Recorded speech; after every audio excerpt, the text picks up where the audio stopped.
Hello hello hello प्यारे बच्चों, नमस्ते, नमस्कार, सत श्री अकाल, आदाब, good evening to all of you, good afternoon to all of you. कैसे हैं आप सब? एक बार जल्दी जल्दी से कमेंट बॉक्स में बता दीजिए मेरी वॉइस आप लोगों तक क्लियर आ रही है या सार नो, और वीडियो आपको क्लियर दिखाई दे रहा है नहीं। मैं हूं आपके इंग्लिश एजुकेटर बाबा शिव शुक्ला सर। सब बच्चों का मोस्ट वेलकम है परिश्रम यूपी बोर्ड 2027 में। फटाफट से सारे बच्चे क्लास पर आ जाएं, क्योंकि आज की क्लास में बच्चों हम लोग डिस्कस करने वाले हैं इंपॉर्टेंट 2 पोएम्स का। और आज की क्लास कंप्लीट करने के बाद हम फाइनली पोएट्री सेक्शन को कंप्लीट कर लेंगे। दैट मींस सारी पोएम्स का जो सिलेबस है वो आज हमारा कंप्लीट होने वाला है। और इसके बाद जैसा कि मैंने आपसे प्रॉमिस किया था, हम लोग लेकर के आएंगे इंपॉर्टेंट पीवाईक्यूज बेस्ड ऑन एक्सटेंजा, based on extract, questions, answers, उनको कवर करेंगे। और इसके बाद हम लोग टाटा बाय बाय कर देंगे इस सेक्शन से। और ये बहुत ही अच्छी बात है, क्योंकि आपके पास सफिशिएंट टाइम रहेगा। आप पोएट्री सेक्शन को रिवाइज कर सकते हैं, सेंट्रल आइडिया लर्न कर सकते हैं, और एक्सट्रैक्ट बेस्ड क्वेश्चंस भी अपने कंप्लीट कर सकते हैं, और उन बच्चों से आगे निकल सकते हैं जो बच्चे अभी पढ़ना है, जिन्होंने स्टार्ट भी नहीं किया है। तो फटाफट से एक बार सारे बच्चे बता दें कैसी चल रही है पढ़ाई लिखाई। ओम शिव बाबा शिव कंटिन्यू। हर हर महादेव प्यारे बच्चों, हर हर महादेव, हर हर Mahadev. Good afternoon, good afternoon. जय श्री राधा राधा, जय श्री राधा राधा बेटा जी। गुड इवनिंग बच्चों, good evening, good evening. Good हैं आप लोग? सब बढ़िया। Good evening sir, good evening बेटा, good evening, good evening, good evening बच्चों, गुड इवनिंग, गुड इवनिंग। क्या हाल चाल, क्या हाल चाल, कैसे हैं सभी?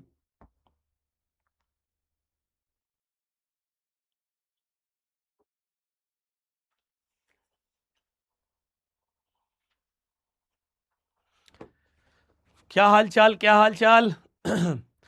मस्त चल रही सर पढ़ाई, मस्त चल रही सर, बढ़िया बढ़िया, very good, very good. Everything is clear, yes or no? Are you ready for today's class? Are you ready for today's class? आप लोग आज की क्लास के लिए अगर रेडी हैं तो फटाफट से अपने सर को एक फायर इमोजी शेयर करिए जल्दी से। फायर इमोजी चाहिए। क्या चाहिए बच्चों? फायर इमोजी चाहिए।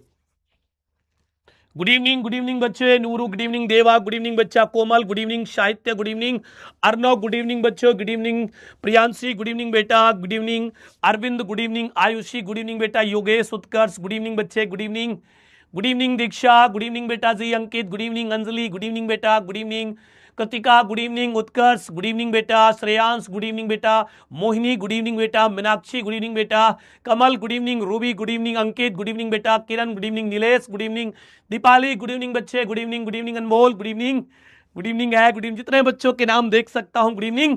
और एक बार प्यारे बच्चों अपने सर का वेलकम कीजिए with fire emoji. Yes yes yes, with fire emoji. और फायर इमोजी के साथ साथ गुड न्यूज ये है बच्चों कि आज की क्लास में हम 2 पोएम्स कंप्लीट करेंगे, जहां पर पहली पोएम का अपने नेम है बच्चों अ रोड साइड स्टैंड, और दूसरी पोएम का बच्चों अपनी नेम है आंट जेनिफर टाइगर्स। अगर इन 2 पोएम्स में बात करूं कि सर इन 2 पोएम्स में कौन सी पोएम मोस्ट इंपॉर्टेंट है, मतलब कौन सी पोएम ज्यादा इंपॉर्टेंट है, तो बच्चों वहां पर मैं दूंगा अपना वोट आंट जेनिफर टाइगर्स को। आंट जेनिफर टाइगर्स ज्यादा इंपॉर्टेंट पोएम है रेदर देन अ रोड साइड स्टैंड। तो अगर आप लोग रेडी हैं तो फटाफट से बताइए। तो आज की अपनी क्लास हम लोग स्टार्ट करते हैं बच्चों। क्या कहते हैं? रेडी है बेटा? Road side stand, aunt Jennifer tigers. और ये पोएट्री सेक्शन की अपनी लास्ट क्लास है। आज पोएट्री सेक्शन की लास्ट क्लास है। जोर से बोलो बाबा शिव कंटिन्यू, बाबा शिव कंटिन्यू। चलिए बहुत अच्छे, शाबाश, very good, very good, very good. Class start करने से पहले एक छोटी सी इंफॉर्मेशन मैं आपको दूंगा और उसका रिप्लाई मुझे चाहिए। मैंने आपसे प्रॉमिस किया था कि मैं आपको नरेशन की एक पीवाईक्यूज की सीट दूंगा। क्या वो सब बच्चों को पीवाईक्यूज की सीट मिल गई है? सारे बच्चों ने नरेशन सॉल्व किए हैं? नहीं? अगर नहीं किए हैं तो नरेशन सॉल्व कर दीजिए। अगर गलत करते हैं तो भी कोई दिक्कत नहीं, सही करते हैं तो बहुत बढ़िया है।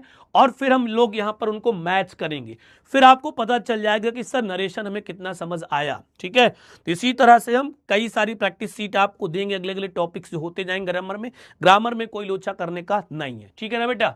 सीट मिल गई है तो यस लिखेंगे, सीट मिल गई है तो यस लिखेंगे। बेटा स्टडी मटेरियल में जाकर देखो, सीट पड़ी है, मैंने चेक किया है। बहुत बच्चे उन्हें चेक ही नहीं किया होगा। क्यों? अपनी क्लास ही नहीं होती, क्या चेक करना। तो मैं उन बच्चों को बता देता हूं जिन बच्चों को अभी ये नहीं पता है कि सर सीट आई या नहीं। कहां पर जाना है, कैसे जाना, मैं आपको बता देता हूं, सुन लीजिए बिल्कुल, ठीक है। जैसे ही बच्चों आप क्या करते हैं, अपना ऐप ओपन करते हैं। ऐप ओपन करने के बाद मान लीजिए अपने आप बैच पर जाते हैं। कहाँ जाते हैं, बैच पर जाते हैं, वहां पर आपको इंग्लिश की क्लासेस दिखाई देंगी। आप जाते हैं परिश्रम बोर्ड में, मान लीजिए आप हैं तो परिश्रम में ही रहेंगे। वहां पर आप इंग्लिश वाले फोल्डर में जैसे क्लिक करेंगे बच्चों, इंग्लिश वाले फोल्डर में जैसे क्लिक करेंगे तो वहां पर इंग्लिश मीडियम है या Hindi medium, English medium, Hindi medium की बात कर रहा हूं, ठीक है। तो एक तरफ आएगा चैप्टर्स और एक तरफ आएगा स्टडी मटेरियल्स, जिधर चैप्टर्स उधर रहना है। और वहां पर चैप्टर 2 में देखेंगे लिखा होगा प्रैक्टिस सीट पीडीएफ ओनली। क्या लिखा होगा, प्रैक्टिस सीट पीडीएफ ओनली। तो फिर वहीं पर सबसे ऊपर आपको मिल जाएगा, नरेशन की सीट्स मिल जाएगी। 35 सेंटेंसेस वहां पर गिवन है। हाउ मेनी सेंटेंसेस, 35 सेंटेंसेस बच्चों वहां पर गिवन है। काफी बच्चों को नहीं मिली सीट, तो हिंदी मीडियम वाले बच्चों के लिए मैंने बता दिया है कैसे सीट आप फाइंड आउट करेंगे। सुन लीजिए, फिर से बता रहा हूं कैसे आप सीट फाइंड आउट करेंगे। हिंदी मीडियम वाले सुने पहले। जैसे ही आप बच्चों क्या करेंगे, अपना ऐप जाएंगे, ओपन करेंगे, जैसे इस तरह से दिखेगा, इस तरह दिखाई देगा ना आपको। फिर यहां पर क्या करना है, इंग्लिश वाले फोल्डर, इंग्लिश लिखा तो वहां क्लिक करना है। फिर इस तरह का दिखाई देगा, ऊपर देखो ब्रिज कोर्स है, नीचे देखो वहां पर क्या लिखा है, यहां पर प्रैक्टिस सीट पीडीएफ मिला। इसी प्रैक्टिस सीट पीडीएफ को क्लिक करना है। सबसे ऊपर देखो लिखा होगा नरेशन, लिखा है नरेशन, यही क्वेश्चन है। यहां पर क्लिक करेंगे तो इस तरह से आपको सीट नजर आ जाएगी। देखो, देख लो भाई, सीट नजर आ जाएगी, ठीक। ये हिंदी मीडियम वालों का था। इंग्लिश मीडियम वाले बच्चे क्या करेंगे उनको बता, सेम प्रोसेस इंग्लिश मीडियम वाले बच्चों के लिए भी है। जैसे आप वहां पर इंग्लिश वाले फोल्डर में क्लिक करेंगे तो वहां पर आपको कुछ इस तरह का बच्चों इंटरफेस दिखाई देगा। यहां पर प्रैक्टिस सीट का फोल्डर नहीं है तो आपको स्टडी मटेरियल्स में जाना है। साइड में स्टडी मटेरियल्स है, स्टडी मटेरियल्स में देखेंगे 2 फोल्डर होंगे, एक हैंड रिटन नोट्स का, एक प्रैक्टिस सीट का, दिखाई दिया। प्रैक्टिस सीट वाले में जैसे क्लिक करेंगे बच्चों, क्लिक करने के बाद सबसे ऊपर आपको नजर आएगा, वहां पर आपको क्लिक करना है और ये सीट आपको मिल जाएगी। यहां पर 35 सेंटेंसेस दिखाई दिया। नीचे स्क्रॉल करेंगे, यहां पर सेंटेंसेस आपको दिखाई देंगे। डन है ना बच्चा, डन है। दोनों मीडियम बता दिया है। चलो, अब टाइम नहीं मेरे पास, अब मैं क्लास अपनी शुरू करूंगा भाई, ठीक है। डन है बच्चों, बच्चों की तरह समझाना पड़ता है, छोटे बच्चों की तरह है, छोटे बच्चों की तरह समझाना पड़ता है। अब मिल जाएगी सीट सबको, यस और नो बता दो भाई। अब सीट ढूंढ लेना आज ही, शाम को, कल संडे रहेगा, परसों पूरा संडे को बिल्कुल कंप्लीट कर देना है, ठीक है। संडे को बिल्कुल कंप्लीट कर देना। जुलाई में इसकी एक्स्ट्रा क्लास लूंगा। कब लूंगा, जुलाई में इसकी एक्स्ट्रा क्लास लूंगा। छुट्टी वाले दिन रहेगी क्लास, बिल्कुल भी पैनिक नहीं होना है। संडे का दिन होगा, आराम से इसको हम लोग सॉल्व करेंगे, ठीक है बेटा जी। तो गुड इवनिंग बच्चों, वंस अगेन गुड इवनिंग। चलिए स्टार्ट करते हैं। अगर इस बार नहीं सॉल्व किया तो कीमा बना दूंगा मारते मारते। क्या, टोमेटो कीमा, ठीक है। चलिए टोमेटो कीमा बना दूंगा बेटा, टोमेटो कीमा। और बेटा अगर आपने सीट सॉल्व कर ली तो इन्हीं में से कोई क्वेश्चन आ जाएगा। अगर इनमें से कोई क्वेश्चन नहीं आएगा तो इनसे मिलता जुलता क्वेश्चन आपको बोर्ड में मिल जाएगा, आपके बोर्ड में मिल जाएगा, साथ साथ आपका जो 3rd मंथली एग्जाम होगा वहां भी मिल जाएगा आपको, ठीक है। तो चलिए बच्चों क्लास स्टार्ट करते हैं। क्लास स्टार्ट करने से पहले हम लोग बच्चों बात करते हैं किसकी, recap of previous lecture. Recap of previous lecture की बच्चों बात करते हैं। तो उस क्लास में हमने इससे पहले क्या पढ़ा था बच्चों, the tiger king. Which chapter हमने कंप्लीट किया था बच्चों, the tiger king chapter complete किया था। इसके शॉर्ट क्वेश्चंस, लॉन्ग क्वेश्चंस देखे थे। कुल मिलाकर इस चैप्टर को हमने पूरी तरह से कंप्लीट किया था और मैंने कहा था कि ये चैप्टर बहुत ही बच्चों क्या है, इंपॉर्टेंट है।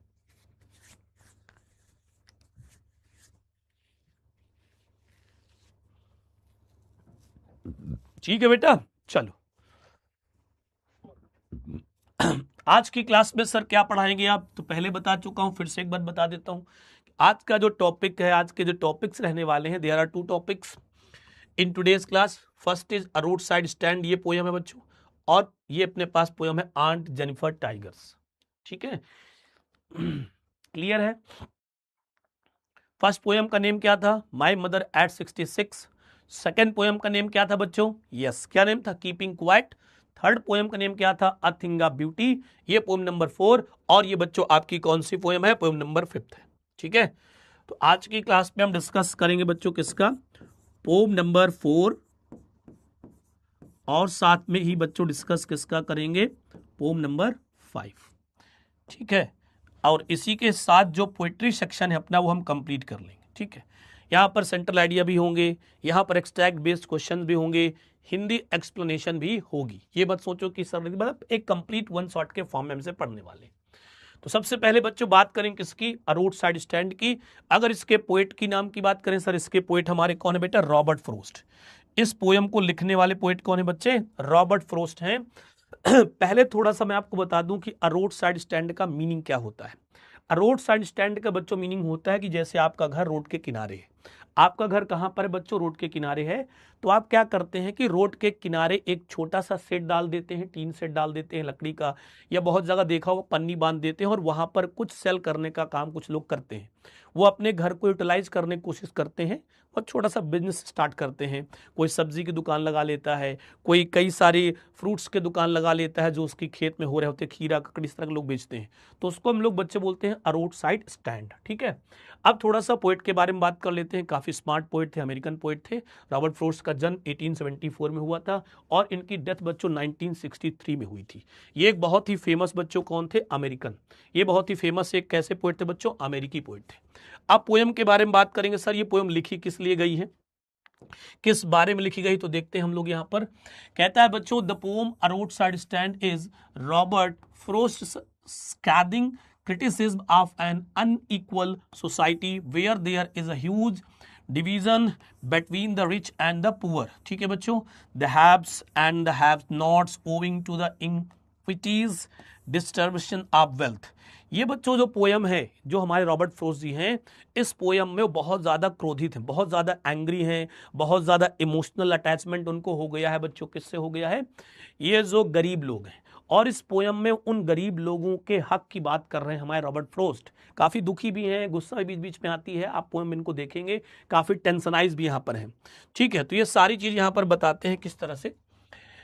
ठीक है, तो it also focus on the unfortunate fact that the unequal progress and development between cities and villages have led to the feelings of distress and unhappiness in the rural people. वो कहते हैं जो rural people हैं, जो गांव के रहने वाले लोग हैं, जो कंट्रीमैन हैं, वहां उनको इतनी सुविधाएं नहीं मिल पाती हैं जितनी सुविधाएं शहर वालों को मिलती हैं। तो ये अनइक्वलिटी नहीं होनी चाहिए, इक्वलिटी होनी चाहिए लोगों के बीच में। गाँव वाले भी लोग चाहते हैं कि हम शहर वालों की तरह ही जीवन यापन करें। इन सारी चीज़ों की जानकारी वो हमें इस पोएम के थ्रू देते हैं। अच्छा, वॉइस लो है क्या बेटा जी,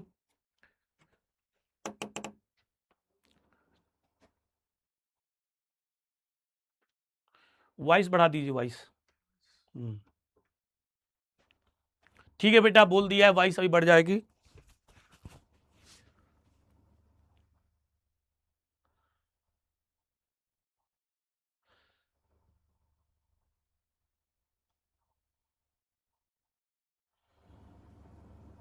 ठीक है वॉइस, अब डन हो गई वॉइस। चलो ठीक है, आगे चलते हैं। पहला स्टैंजा देखें बच्चों। पहले एक बार मुझे बता दीजिए कि वॉइस सेट है या नहीं, क्योंकि पढ़ाते समय भी डिस्टर्ब होगा तो मजा नहीं आएगा। वॉइस ठीक है बेटा, क्लियर है वॉइस सब, now voice is okay, now voice is okay, yes sir okay, done. ठीक है, चलो पहला स्टैंजा बच्चों देखते हैं अपनी पोयम का। हम लोग फर्स्ट स्टैंजा देखते हैं। ये रोड साइड स्टैंड है, देख रहे हैं ना, यहाँ पर फ्रूट्स रखे हैं, और ये अपना क्या है, गांव का व्यक्ति है, पर्सन है, तो उसे आप फ्रूट सेलर बोल सकते हैं, जो भी बोलना है उसे आप बोल सकते हैं। देखते हैं पोएट हमें क्या समझाने की कोशिश करते हैं। कहते हैं बच्चों, the little old house was out with a little new set. ठीक है, इसमें कोई राइम स्कीम नहीं बनेगा। In front at the edge of the road where the traffic spread. ठीक है, a road side stand that too pathetically pled, it would not be fair to say for a dole of bread. अब बच्चों यहां पर मैं क्या आपको बता रहा हूं कि हमारे जो पोएट रॉबर्ट फ्रोस्ट वो हमसे कहते हैं, पहले वो बताते हैं, क्या बताते हैं, द लिटिल ओल्ड हाउस, एक छोटा सा घर है, एक छोटा सा घर था, out with the little new set, एक छोटा सा घर था। कहता है द लिटिल ओल्ड हाउस, एक छोटा सा घर था, out with a little new set, जिसके आगे एक नया सेट बना हुआ था, जिसके आगे एक नया सेट पड़ा था, जिसके आगे नया छप्पर पड़ा हुआ था, या जिसके आगे नई टीन पड़ी हुई थी। In front at the edge of the road, और वो घर कहां पर था, रोड के किनारे था। ठीक है, कहां था बच्चों, इन फ्रंट मीन सीध में, at the edge of the road, road के किनारे एक छोटा सा घर था। उस घर के ठीक सामने एक छोटा सा छप्पर पड़ा था नया, या नई टीन पड़ी थी, और ये घर और ये जो टीन सेट वाला छप्पर था, ये कहां था, बिल्कुल रोड के किनारे था, रोड के बिल्कुल ठीक सामने। वेयर द ट्रैफिक स्पेड, जहां पर बहुत ट्रैफिक चलता था, जहां पर बहुत तेजी से ट्रैफिक चलता था, मतलब वहां से बहुत सारी कार्स गुजरती थी, बस जाती थी, बाइक, मतलब बहुत ज्यादा वहां से व्हीकल्स जाते रहते थे। ठीक है, ये बात आपको समझ आ गई होगी। अब इमेजिन करिए अपने गांव का सीन, अपनी सिटी का, कि एक रोड है, रोड के किनारे किसी का घर है और उस घर के आगे एक छोटी सी दुकान लगी है। सेम सिचुएशन यहां पर ही है बच्चों। ठीक है, दुकान लगी हुई थी। फिर कहते हैं a road side stand that too pathetically pled. A road side stand का मतलब वही जो रोड किनारे दुकान थी। इस बात को अच्छे समझ लेना, ये टर्म पूरी पोयम में चलेगा। अ रोड साइड स्टैंड दैट, वो जो रोड साइड स्टैंड था, जो वो रोड किनारे एक छोटी सी दुकान थी, to pathetically pled. Pathetically means बच्चों होता है करुणा, बहुत लग रहा था उदास, और प्लेड मीन्स होता है रिक्वेस्ट करना, किसी से निवेदन करना, भीख मांगना, बेग्ड। तो कहता है कि वो जो रोड साइड स्टैंड था वो देखने से बहुत ज्यादा करुणामयी लग रहा था, बहुत ज्यादा निराश लग रहा था, ऐसा लग रहा था मानो वो हर एक से रिक्वेस्ट कर रहा हो, सबसे रिक्वेस्ट कर रहा हो कि प्लीज मेरी हेल्प करो, प्लीज मेरी हेल्प करो, ऐसा लग रहा था। It would not be fair to say for a dole of bread. लेकिन पोइट कहते हैं कि इसका मतलब ये नहीं है, ये कहना बिल्कुल ठीक नहीं होगा कि वो लोगों से खैरात मांग रहा था। डोल मीन्स खैरात मांगना, ऐसा कहना बिल्कुल नहीं ठीक होगा कि वो लोगों से खैरात मांग रहा था, कि लोग उसके पास आए, एक टुकड़ा रोटी का फेंक दें, समोसा दे दें। उसे ये सब नहीं चाहिए था, उसे ये सब नहीं चाहिए था। किसे? उस रोड साइड स्टैंड को, अर्थात जो वहां पर बैठा था। किस व्यक्ति को? इस व्यक्ति को। लेट्स सी वंस अगेन बच्चों, समझने की पूरी कोशिश करिएगा। The little old house was out with a little new set. एक छोटा सा घर था, उस घर के ठीक सामने एक नया छप्पर पड़ा हुआ था। In front at the edge of the road, और ये छोटा सा घर और ये जो सेट था ये एक रोड के किनारे पर स्थित था। वेयर द ट्रैफिक स्पेड, उस रोड में ट्रैफिक बहुत चलता था, बहुत भीड़ होती थी, वहां से वही सारे कारें गुजरती रहती थी। A road side stand that too pathetically pled, उस रोड साइड स्टैंड को देखने के बाद ऐसा लगता था कि उसकी स्थिति बहुत ज्यादा दयनीय है, बहुत ज्यादा करुणामय है, और वो ऐसा लग रहा था कि सब लोगों से रिक्वेस्ट कर रहा है कि लोग उसके यहां आए, उसके यहां से कुछ खरीदारी करें। It would not be fair to say for a dole of bread, लेकिन यह कहना बिल्कुल भी नहीं ठीक होगा कि उसका मतलब यह था कि लोग उसको खैरात में कुछ दें या उसकी हेल्प कर जाएं, समोसा दे दे, खाना का टुकड़ा दे दे, ऐसा उसे नहीं चाहिए था। ये सब चीजें वो बिल्कुल भी नहीं मांग रहा था, उसे भीख में कुछ नहीं चाहिए था। चलो भाई, क्लियर है स्टैंजा? यस और नो एक बार बताएंगे फिर आगे बढ़ेंगे। यहां तक सेट है बच्चों कहानी? यहां तक एवरीथिंग इज डन? यस और no please tell me through the chat. Please बेटा बताइए, इसके बाद आगे चलेंगे। ठीक है, तो इस स्लाइड में हमने क्या देखा, जो पोएट रॉबर्ट फ्रॉस्ट हैं वो एक हमें रोड साइड स्टैंड के बारे में बताते हैं, एक शॉप के बारे में बताते हैं जो कि रोड किनारे बनी हुई है, और जिसका वो रोड साइड स्टैंड है उसका घर भी वहीं पर है। उसी घर के ठीक सामने उसने एक छप्पर डाल दिया नया, और वहीं पर उसने अपनी एक दुकान रख ली है। उस दुकान की कंडीशन ये है कि बहुत ही करुणामयी लगता है, लेकिन उसके सामने जो रोड गुजरता है वहां पर बहुत सारे व्हीकल्स गुजरते हैं, बहुत ज्यादा ट्रैफिक होता है, ये बात तो बिल्कुल श्योर है भाई। और ऐसा लगता है कि वो सबसे रिक्वेस्ट कर रहा है कि लोग आए उसके यहाँ, कुछ शॉपिंग करें, उसकी हेल्प करें। बट ये कहना बिल्कुल नहीं ठीक होगा कि वो लोगों से खैरात मांग रहा है या वो लोगों से भिक्षा मांग रहा है, भीख मांग रहा है, ऐसा कुछ नहीं है। वो ये नहीं चाहता कि लोग आए उसके पास, रोटी का टुकड़ा दे जाए, कोई समोसा दे जाए, कोई पानी की बोतल दे जाए, उसे ये सब नहीं चाहिए। क्लियर है बच्चों? यस सर जी क्लियर है, यस सर क्लियर है, यस सर क्लियर है। ठीक है बेटा, बाबा शिव कंटिन्यू। थैंक यू बेटा, थैंक यू सो मच। चलिए नेक्स्ट बच्चों मूव ऑन करते हैं नेक्स्ट स्लाइड की ओर। नेक्स्ट स्लाइड की ओर बेटा चलते हैं, और यहां पर फिर देखते हैं कि अगर वो किसी से डोल नहीं चाहता है, किसी से फूड नहीं चाहता है, तो फिर वो चाहता क्या है उसका ऑनर रोड साइड स्टैंड का। चलिए देखते हैं बच्चों। But for some of the money the cash whose flow supports the flower of cities from sinking and withering faint। अब बच्चों यहां पर क्या होता है, but for some of the money, लेकिन वो कुछ पैसे चाहता है, लेकिन वो कुछ पैसे चाहता है, वो डोल नहीं चाहता, वो भिक्षा नहीं चाहता, भीख नहीं चाहता किसी की, बल्कि वो क्या चाहता है, but for some of the money, वो कुछ पैसे चाहता है। द कैश, कैसा पैसा? कैश, रुपया चाहता है। क्या चाहता है व्यक्ति? कुछ रुपया चाहता है। The flower of cities from sinking, ऐसा पैसा, हुज मीन जो फ्लो सपोर्ट्स, जो सहायता करता है, ऐसा पैसा चाहिए जो हेल्प करता है, जो सहायता करता है। The flower of cities, cities के फूलों की, शहरों के फूलों की, फ्रॉम सिंकिंग, डूबने से, एंड विदरिंग, मुरझाने से। विदरिंग मींस क्या होता है? मुरझाना, फेंट, मुरझाना। विदरिंग फेंट मतलब मुरझाना। अब यहां पर इसका लिटरल मीनिंग क्या निकलता है, ये तो इसका मतलब है कि द फ्लावर ऑफ सिटीज मतलब शहर में रहने वाले लोग, शहर में रहने वाले लोग जो वहां पर रहते हैं और अपना जीवन यापन अच्छे से व्यतीत करते हैं, उनको अच्छी सुविधाएं जो प्रदान की जाती हैं, वो सुविधाएं वो भी फील करना चाहता है। कौन? वो व्यक्ति जो रोड साइड स्टैंड पर खड़ा है। फिर देखिए ध्यान से, कहता है but for some of the money, लेकिन वो व्यक्ति कुछ पैसे चाहता है, द कैश, कैसे पैसे? कैश जो मिलते हैं 10 रुपया, 20, 100, 200, 500 हुआ। हुज फ्लो सपोर्ट्स, जो मदद करता है शहर में रहने वाली लोगों की, जो मदद करता है शहरों में रहने वाले लोगों की, उनको जो सुख सुविधाएं प्रदान करता है और उनको अच्छी सुविधाएं जो देता है, वो पैसा वो अपने हाथ में फील करना चाहता है। इसका मीनिंग ये है, फूलों को मुरझाने से पैसा नहीं करता है। फूल वहां के कौन है? लोग हैं, पीपल हैं। उनको मुरझाने मतलब उनकी फैसिलिटीज, हॉस्पिटल अच्छे हैं, स्कूल्स अच्छे हैं, वहां पर जाते हैं, इस तरह कुछ सुविधाएं वो भी चाहता है, कोशिश करता है, वांट। समझ आया? तो ये था पूरा इसका मीनिंग यहां पर फर्स्ट स्टैंजा का, कि एक छोटा सा घर था जो रोड किनारे था, उसी रोड किनारे उस घर के आगे एक नया स्टॉल लग गया जहां पर एक व्यक्ति बैठता है अपने सामान को बेचने के लिए। ट्रैफिक बहुत चलता है रोड किनारे, लेकिन वहां पर कोई आता नहीं। वो चाहता है कि लोग आए वहां पर शॉपिंग करें, लेकिन इसका मतलब बिल्कुल भी ऐसा नहीं कि लोग उसके ऊपर दया दिखाएं और उसको खैरात में कुछ दे के जाएं, बल्कि वो भी चाहता है कुछ ऐसे पैसे जिन्हें वो महसूस कर सके, जो पैसे शहर वालों के पास होते हैं और उनको सुख सुविधाएं प्रदान करते हैं, जिससे शहर वाले बहुत ज्यादा आगे प्रोग्रेस करते हैं। ये इसका पूरा मीनिंग है। बात समझ आ गई होगी बच्चों? चलो नेक्स्ट चलते हैं आगे बच्चों। क्या होगा? The polished traffic passed with a mind ahead, okay sir, और if ever aside a movement then out of sorts, okay, at having the landscape marred with the artless paint. अब बच्चों यहां पर कहता है कि आप ये देख रहे हैं, please buy something help us survive. ये यहां पर रोड साइड स्टैंड है, ये बिल्डिंग कार टू जा रही। अब आगे क्या होगा? The polish the traffic, polish मतलब चमचमाती हुई है। सूद में पॉलिश कर लेते हैं तो चमचमा जाता है, लेदर की जैकेट में पॉलिश कर दी चमचमा जाती है, बाइक को धुलवा के लाए पॉलिश मार दी, चमचमा जाता है। पॉलिश मतलब चमचमाना, चम चकाचक, ब्राइट।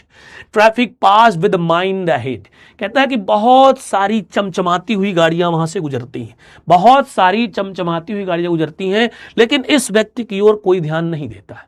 वहां से बहुत सारी गाड़ियां चमचमाती हुई गुजरती हैं, लेकिन किसी भी गाड़ी के अंदर जो बैठे पैसेंजर्स होते हैं वो इस व्यक्ति की ओर ध्यान नहीं देते हैं, रोड साइड स्टैंड की ओर ध्यान उनका बिल्कुल नहीं जाता है। और if ever aside a movement, थोड़ी देर के लिए मान लो कभी किसी का ध्यान गया भी, थोड़ी देर के लिए कभी किसी का अगर ध्यान गया भी, देन आउट ऑफ सॉर्ट्स, तो वो बिल्कुल पागल हो जाते हैं। वो क्या हो जाते हैं? पागल हो जाते हैं, या वो दाएं बाएं देखने लगते हैं, या बहुत ज्यादा इरिटेट हो जाते हैं, बहुत ज्यादा इरिटेट हो जाते हैं। क्यों? At having the landscape made with the artless paint, उनको लगता है, मेड मींस होता है खराब करना, उन लोगों को लगता है जो पैसेंजर चमचमाती हुई कार में बैठे रहते हैं, अगर उनमें से किसी का ध्यान भी गया तो वो दाएं बाएं देखने लगते हैं या इरिटेट हो जाते हैं, कहते हैं यार देखो इस रोड साइड स्टैंड के पीछे कितनी बढ़िया ग्रीनरी है, कितना बढ़िया लैंडस्केप है, भू सांस्कृतिक दृश्य यहां पर दिखाई दे रहा है, माउंटेन्स हैं, झरने हैं, सबको इसने बंद कर दिया, स्टॉप कर दिया, दिखाई नहीं देता, इसलिए वो झल्ला जाते हैं, इरिटेट हो जाते हैं। समझ आया?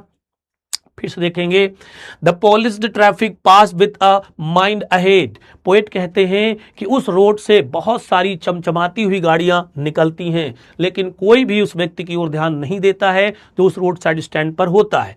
और if ever a side movement, थोड़ी देर के लिए कभी कोई ध्यान देता भी है, देन आउट ऑफ सॉर्ट्स, तो वो लोग बिल्कुल पगला जाते हैं, इरिटेट हो जाते हैं, या दाएं बाएं देखने लगते हैं, रोड साइड स्टैंड की ओर बिल्कुल नहीं देखते। At having the landscape marred with the artless paint, क्योंकि उन्हें ऐसा लगता है कि इस दुकान की वजह से, इस रोड साइड स्टैंड की वजह से जो पीछे का भूदृश्य था, प्राकृतिक भूदृश्य, जहां पर बहुत अच्छे अच्छे माउंटेन्स हैं, ग्रीनरी हैं, झरने हैं पानी के, इस सीन को इसने खराब कर दिया है इस आर्टलेस पेंट के द्वारा, इस तरह से सब बर्बाद कर दिया इसने है, इसलिए लोग इस तरह चीज को पसंद नहीं करते हैं।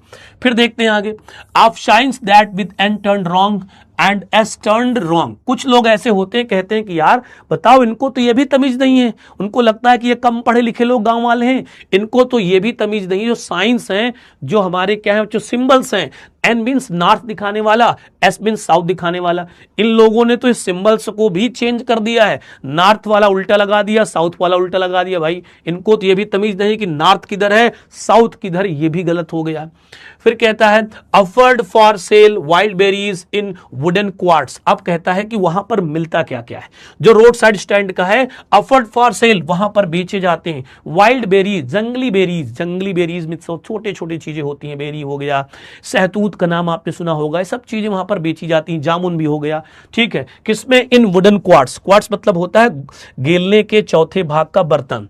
ये इस तरह बर्तन देख रहे हैं ना, ये सब पॉट, इनको हम लोग क्या बोलते हैं? क्वार्ट्स। लकड़ी के वुडन, जो लकड़ी होती है ना, वुडन, वुडन क्वार्ट्स होते हैं, मतलब बर्तन बोल दिए। लकड़ी के बर्तन में भर करके वो क्या बेचते हैं? वहां पर वाइल्ड बेरीज बेचते हैं। लकड़ी के बर्तन में शहतूत भर दिया, लकड़ी के बर्तन में जामुन भर दिया, लकड़ी के बर्तन में और भी छोटे छोटे बेर होते हैं सूखे वाले, वो भर देते हैं। मतलब छोटे छोटे कई आइटम्स होते हैं, उनको हम लोग बेरीज बोल देते हैं। तो वही पोएट कहते हैं, आप signs that with N turn wrong and S turn wrong. और कुछ पैसेंजर तो ध्यान देते हैं, वहां से निकलते कहते देखो यार कितना अजीब है, इसने तो साइन ही उल्टा कर दिया, नॉर्थ को अलग कर दिया, साउथ को अलग कर, इसको तो ये भी तमीज नहीं है कि नॉर्थ किधर है, साउथ किधर है। इस बात से भी इरिटेट होते हैं, इसलिए रोड साइड स्टैंड की ओर ध्यान नहीं देते।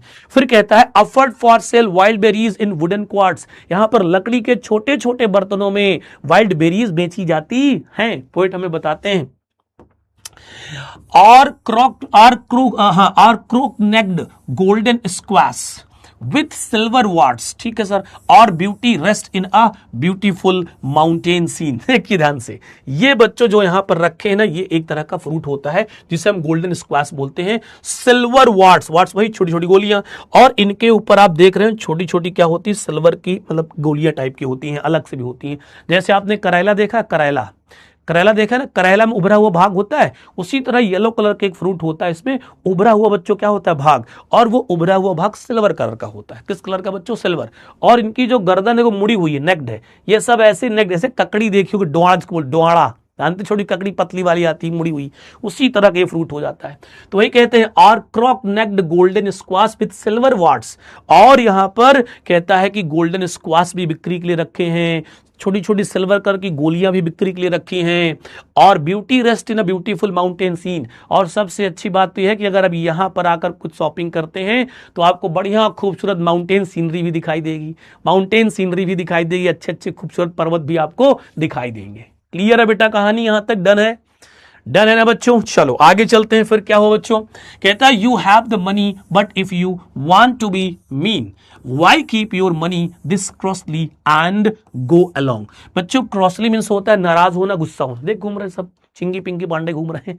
तो पोएट कहते क्या है? पोएट बच्चों बोलते हैं, यू हैव द मनी, अगर आपके पास पैसा है, but if you want to be mean, और आप पैसा खर्च नहीं करते हैं तो आप मीन हैं, सेल्फिश हैं। आप सेल्फिश हैं। अगर आपके पास पैसा है और आप वहां से गुजरते हैं और आप उस पर्सन की हेल्प नहीं कर पाते तो ऐसा पैसा किस काम का? आप निकम्मे हैं। वाई कीप योर मनी, तो ऐसा पैसा किस काम का? एंड गो अलोंग, जाओ यहां से, भाग जाओ, यहां से भाग जाओ। कौन बोलता है? किस फॉर्म में? एंग्रली फॉर्म में, गुस्सा होकर के। कौन बोलता है बच्चों? Poet Robert Frost. गुस्सा आ जाते हैं कि बड़ी बड़ी चमचमाती हुई गाड़ियों में घूम रहे हो, चश्मा लगा करके, बैठाल करके अपनी उसको, लेकिन पैसा खर्चा करने के लिए गरीबों के पास नहीं खर्च चला पैसा।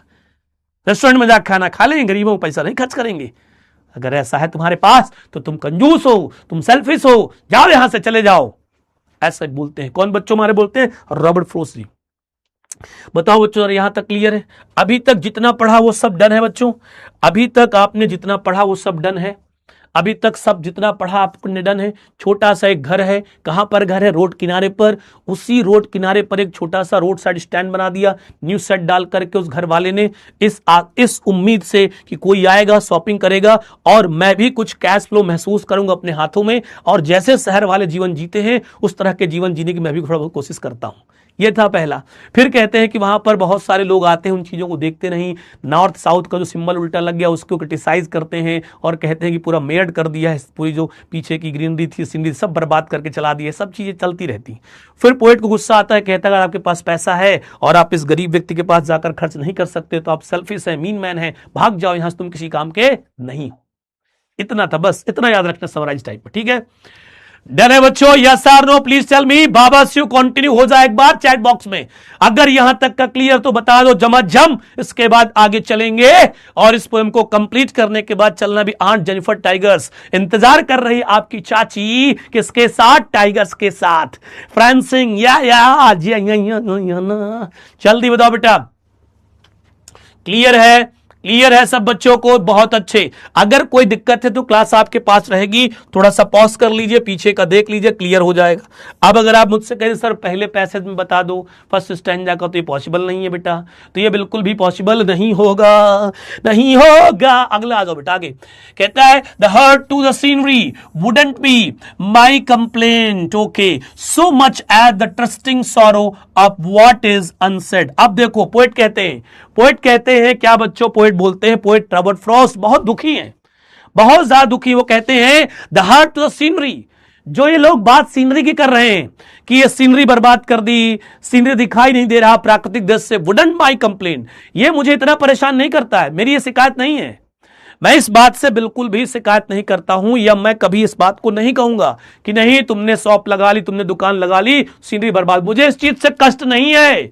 मुझे कष्ट किस चीज से है? So much at the trusting sorrow of what is unsaid, मुझे उस चीज से कष्ट है, उस दुख से कष्ट है, जो ऐसा दुख है जो कभी वो व्यक्ति ही नहीं करता, व्यक्ति एक्सप्रेस नहीं करता। कौन? रोड साइड स्टैंड का जो मालिक है, मुझे उसके दुख से दुख है जो कभी अपने दुख को बयां ही नहीं कर सकता। चुपचाप खड़ा है, शांत देख रहा है, कार आ रही, कार जा रही है, मुझे इस बात से कोई कंप्लेन नहीं है, मुझे इस बात से कोई शिकायत नहीं है। कुछ ने अपना रोड साइड स्टैंड के आगे सेट लगा लिया, बना लिया और सीनरी ढक गई, मुझे इससे कोई दिक्कत, मुझे कोई शिकायत नहीं। ठीक है भाई, उसका काम है, करने दो। मुझे तो दुख इस बात से है कि उतने इतने विश्वास से ये सेट बनाया था कि कुछ बिक्री होगी, लेकिन उसके अंदर जो दुख भरा वो किसी से कुछ कह भी नहीं पाता, मुझे इस बात से दुख है, इमोशनल हो गया रॉबर्ट फ्रॉस्ट। और क्या कहते हैं? Here far from the city we make our roadside stand and ask for some city money to feel in hand। अब अपने आप को, किसको? रॉबर्ट फ्रॉस्ट अपने आप को रोड साइड स्टैंड का मालिक मान लेते हैं, उनको वो अपने आप को मान लेते हैं कि चलो मेरी ही दुकान है। तो वो कहते हैं कि मुझे इन सब चीजों से कंप्लेन नहीं है, मेरी शिकायत तो सबसे बड़ी ये है कि मेरे अंदर जो दुख है मैं वो कहीं नहीं पाता हूं। क्या दुख है? Here far from the city, here means यहां, फार मीन्स दूर, फ्रॉम मीन्स से, द सिटी, सिटी से यहां बहुत दूर, सिटी से यहां बहुत दूर, शहर से यहां बहुत दूर, we make our road side stand, हमने अपना रोड साइड स्टैंड बनाया, हमने अपना एक रोड साइड स्टैंड बनाया, सिटी से बहुत दूर आकर के हमने अपने घर के किनारे छोटा सा लकड़ी का सेट बनाया, एक दुकान डाली। And ask for some city money, और हमने भी सोचा कि हमें कुछ शहर वालों से पैसा मिलेगा, कुछ कैश मिलेगा, जिसे हम अपने हाथों में फील करेंगे, to try if it will not make our being expand. और कहता हम ये भी कोशिश कर, टू ट्राई इट, और हम ये कोशिश करेंगे बच्चों, बीइंग एक्सपेंड मतलब जीवन, क्या करना? जीवन को आगे बढ़ाना। और उस पैसे से हम ये कोशिश करेंगे कि क्या उस पैसे से भी हमारा जीवन आगे बढ़ेगा, उस पैसे से हम कुछ अच्छा कर सकते हैं, हमारा जीवन भी कुछ सुधरेगा कि नहीं। हम ये देखते उस पैसे से अगर हमको मिलता तो, हमें उस पैसे से ये सब नहीं करना था, ये सब नहीं करना था। हम तो सोच रहे जो हमारा जीवन है वो थोड़ा अच्छा हो जाएगा, जीवन का थोड़ा सा स्तर बढ़ जाएगा, इसलिए हम यहां पर आए थे। And give us the life of the moving pictures promises, और हम ये चाह रहे थे कि हमारा जीवन भी ऐसा चलेगा, हम जैसे पिक्चर्स और मूवीज में देखा करते थे, लोग प्रॉमिस करते थे, सोच रहे थे। वो कौन? रॉबर्ट फ्रॉस्ट, अपने आप को रोड स्टैंड का मालिक मान करके हम सब लोग आए हैं, वो सब सोच रहे थे कि हमारा जीवन भी कभी ऐसा होगा जैसे मूवीज में दिखाया जाता था, पिक्चर्स में, थिएटर्स में दिखाया जाता था कि गरीब थे, धीरे धीरे अमीर हो गए वो लोग, उनके पास पैसा आया तो आगे बढ़े। हम भी यही चाहते थे, इसलिए हम लोग यहां आए थे।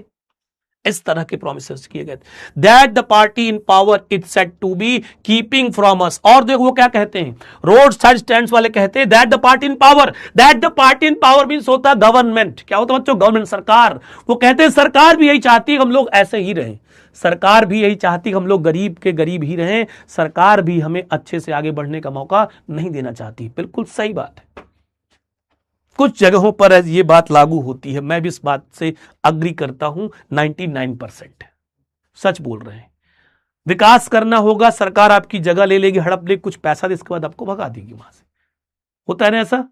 तो वही यहां पर भी कह रहे हैं बच्चों। क्या कहते हैं पोएट? कहते हैं कि मुझे सबसे ज्यादा कष्ट इस बात से है कि जो उनका सबसे दुख है, जिस दुख को व्यक्त नहीं कर पा रहे हैं, उनका ट्रस्टिंग सॉरो, ट्रस्टिंग दुख है उनका, विश्वास वाला दुख क्या कि वो ये सोच करके आए थे शहर से बहुत दूर, उन्होंने अपना रोज स्टैंड इसलिए बनाया था कि उन्हें कुछ पैसा मिलेगा, शहर वाले उनको कुछ पैसा देंगे और वो अपने हाथों में उन पैसे को फील करेंगे और उससे कोशिश करेंगे अपने जीवन यापन को थोड़ा ऊपर उठाने की, अपने परेशानियों को दूर करने की और अपने जो जीवन है उसको अच्छा बनाने की। And give us the life of the moving pictures promises. और जिस तरह से मूवी थिएटर में हम लोग जब देखने जाते थे तो वहां पर प्रॉमिस किए जाते थे कि आप मेहनत करेंगे, धीरे धीरे आप बड़े बनेंगे, आपका लिविंग स्टैंडर्ड बढ़ेगा, ऐसा वो भी करना चाहते थे और ऐसा उनके साथ नहीं हो रहा था। इस बात से मुझे बहुत दुख था। पोएट बोलते हैं that the party in power is said to be keeping from us. और वो लोग ऐसा भी कहते हैं कि जो सरकार है वो भी ये नहीं चाहती कि हम लोग आगे बढ़ें, हम लोग ऐसे ही गरीब बने रहें। It is in the news that all the pitiful kin. अब न्यूज की बात आ गई, समाचार की, ठीक है। Are to be bought out and mercifully, इसके बाद बच्चों gathered in to live in village next to the theatre and the store. Okay, देखो क्या कहते हैं, कितनी गवर्नमेंट, मतलब किस नहीं। पोएट कहते हैं कि जो शहर वाले होते हैं वो बहुत ही डॉट डॉट डॉट गांव वालों को पागल समझते हैं। ऐसा मैं नहीं बोल रहा हूं, पोएट बोल रहे, कहते हैं it is in the news, समाचारों में ये, समाचार में ये है, एक खबर आई है, एक खबर मिली है, या एक समाचार ये भी है, समाचार से पता चला है, न्यूज से पता चला है क्या कि ऑल दीज पिटफुल किन, पिटफुल मीन्स बच्चों होता है दयनीय, मिजरेबल, जिनकी स्थिति अच्छी नहीं होती, बहुत गरीब लोग होते हैं। और किन मीन्स होता है बच्चों ट्राइब, समुदाय। क्या होता है समुदाय, जैसे किथ एंड किन रिलेटिव्स, उसी तरह से यह पिटफुल किन मतलब बहुत दयनीय समुदाय। ऐसे लोग जिनका एक कोई 10 15 20 25 लोगों घर हो, एक जगह पर मतलब रहते हो पूरे मोहल्ले में, और वहां सब गरीब हो, उसको हम बोलते हैं पिटफुल किन। क्या बोलते हैं पिटफुल किन।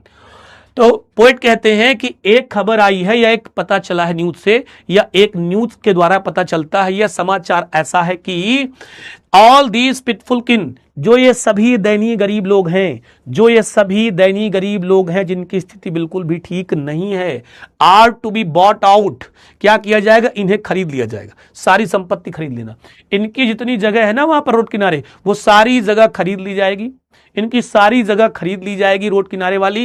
एंड मर्सीफुली गैदर्ड इन, और इनको दयापूर्वक एक जगह इकट्ठा किया जाएगा, और इन सबको दयापूर्वक एक जगह इकट्ठा किया जाएगा, टू लिव इन विलेज, और इनको ऐसे गांव में शिफ्ट कर दिया जाएगा, ऐसे गांवों में ले जाकर इन्हें शिफ्ट कर दिया जाएगा, वहां पर इन्हें एक जगह इकट्ठा कर दिया जाएगा, नेक्स्ट टू द थिएटर, जहां बगल के गांव में थिएटर होंगे, एंड द स्टोर, बड़ी बड़ी दुकानें होंगी, मॉल होंगी, वहां के गांवों के आसपास ले जाकर इनको शिफ्ट कर दिया जाएगा।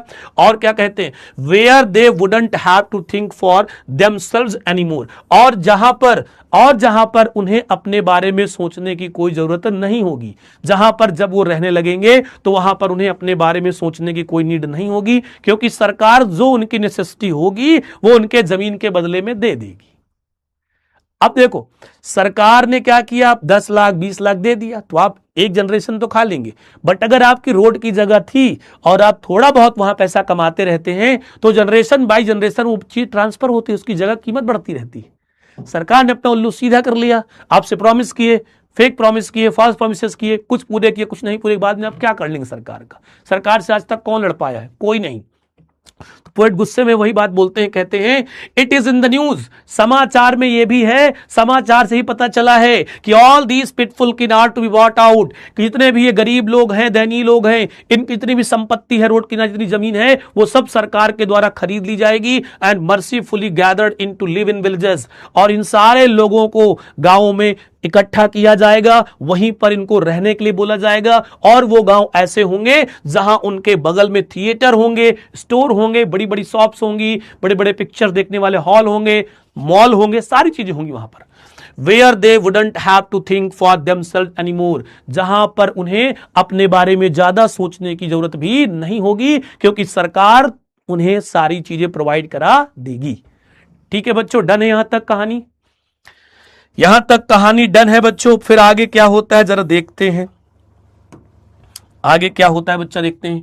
कहते हैं बेटा while greedy good doers beneficent beasts of prey swarm over their lives enforcing benefits. अब देखना ध्यान से, ये आपके साथ भी ऐसा होता होगा, चाहे आप गांव में रह रहे हो, चाहे सिटी में रह रहे हो, चाहे टाउन्स में। कहते हैं गुड डूअर्स मतलब परोपकारी लोग। क्या होते हैं? परोपकारी लोग। बेनिफिसेंट मीन्स दयालु, जो दूसरों के साथ अच्छा करते हैं, जो दूसरों को फायदा पहुंचाते हैं, ठीक है। बीस्ट ऑफ प्रे, हिंसक पशु, खतरनाक जानवर, ठीक है। स्वार्म ओवर, घुस आना, मडराते रहना चारों तरफ।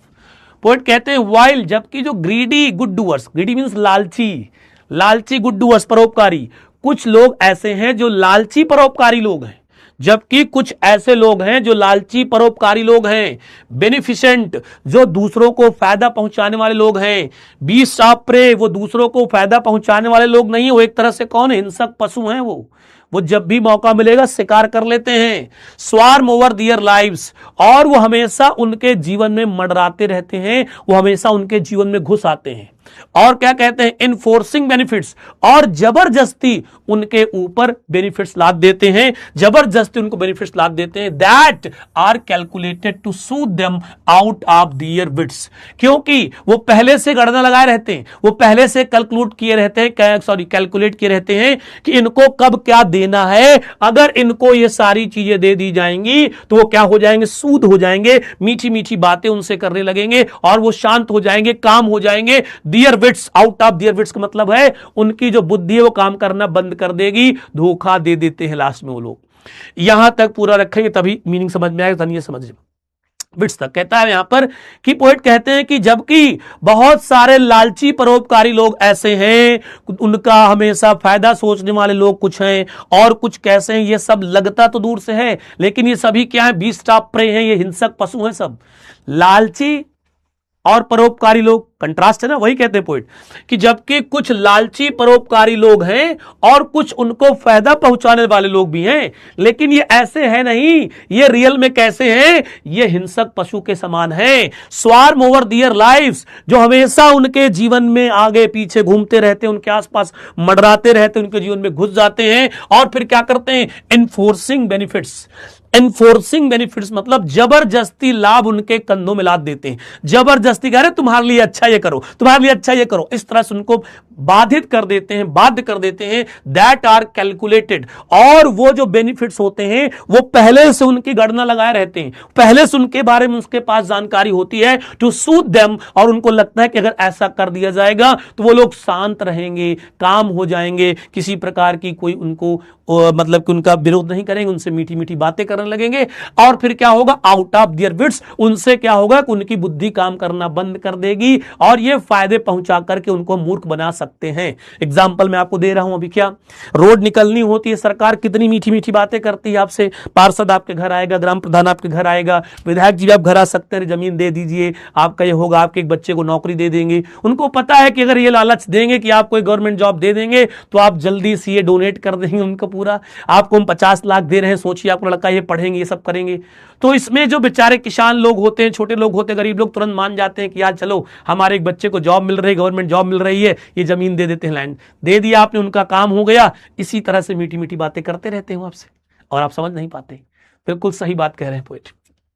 और सुनिए, and by teaching them how to sleep they sleep all day. और जो शहर के लोग हैं, सिटी के लोग हैं, बदतमीज लोग जो हैं, वो कहते हैं एंड बाय टीचिंग देम, और उनको सिखाते हैं, क्या सिखाएंगे? How to sleep they sleep all day. सुनो, अगर तुम ऐसा करते हो ना तो तुम भी हमारी तरह दिन में सो सकते हो, तुम्हें रोड में बैठने की नीड नहीं है, इधर उधर काम करने की नीड नहीं है, बढ़िया आराम से इतना पैसा मिल जाएगा, उसका इतना ब्याज आएगा, दिन भर आराम से सो जैसे हम लोग सोते हैं। इस तरह के उनको प्रीच देते हैं, समझाते हैं लोग, और कहते हैं, और सुनो जबकि पोएट क्या कहते हैं? Destroy their sleeping at night the ancient way. और जो पुराना तरीका था सोने का, रात में सोया जाता है, उसको ये लोग बर्बाद कर देते हैं और कहते हैं कि देखो दिन भर सोते हैं, रात में जगते हैं, तुम भी ऐसे करना पड़ेगा, दिन भर सोना, रात में जगना। ऐसा है कुछ ये प्यारा बंधन, प्यारा बंधन। बताओ बेटा, डन है? यस और no please tell me. Clear है यहां तक? यस और नो बेटा जी? क्लियर है? देखिए मूवी देख रहे हैं, बढ़िया बैठे आराम से, रात भर हॉलीवुड मूवी चल रही, देख रहे हैं रात भर, दिन में सोएंगे, 12 बजे उठेंगे, नहाएंगे धोएंगे, रात में काम करेंगे, सो जाएंगे। बहुत गलत तरीका है। रात बनी है सोने के लिए तो रात में सोइए, दिन बना है काम करने, दिन में पढ़ाई करिए, काम करिए दिन में। लेकिन नहीं, आजकल तो सब गड़बड़ है। लेकिन जब हम कोई पोयम पढ़ते हैं, जब कोई चैप्टर पढ़ते हैं, उसमें सीख मिलती है, उससे लेसन मिलता है, उससे मोरल मिलता है, उसको अप्लाई करो, इंप्लीमेंट करो अपनी लाइफ में केवल पढ़ के निकल जाना सिलेबस नहीं है, जो सिखाया जाता है सिलेबस में उसको भी सीखो बेटा। क्लियर है? यस और नो प्लीज प्लीज बच्चों, how is the josh in the class of Baba Shiv sir?